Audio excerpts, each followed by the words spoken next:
आणि आता महत्त्वाच्या टॉप 9 आपण बातम्या बघूयात। महाराष्ट्र राज्याच्या निर्मितीला 64 वर्ष पूर्ण। राज्यभरात महाराष्ट्र दिन उत्साहात साजरा। मुख्यमंत्र्यांकडून हुतात्म्यांना अभिवादन।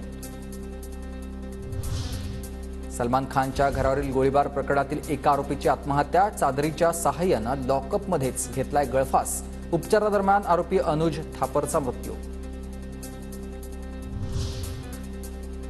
महादेव बेटिंग ॲप प्रकरणी अभिनेता साहिल खान याच्या पोलीस कोठडीत 7 मे पर्यंत वाढ करण्यात आली। साहिल खानला छत्तीसगडमधून अटक करण्यात आली होती।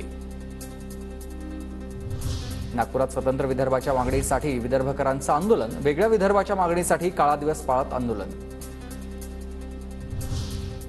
उमेदवारी जाहीर होताच श्रीकांत शिंदे आणि नरेश म्हस्के बाळासाहेब ठाकरेंच्या स्मृतीस्थळावर बाळासाहेबांना अभिवादन करत प्रचाराला सुरुवात। एप्रिल महिन्यात जीएसटीनं गाठलाय आता विक्रमी उच्चांक। एका महिन्यामध्ये जमा झालेत 2.1 लाख कोटी रुपये। निवडणुकीच्या पार्श्वभूमीवर राष्ट्रपती पहिल्यांदाच अयोध्येला। राज्यपाल आनंदीबेन पटेल यांच्याकडून मुर्मू यांचं स्वागत। रेवंत रेड्डींनी दिल्ली पोलिसांकडे आणखी एक वेळ मागण्याची हरकत घेतलेली आहे। अमित शहांच्या फेक व्हिडिओ प्रकरणी रेवंत रेड्डींना बजावण्यात आलं आहे समन्स।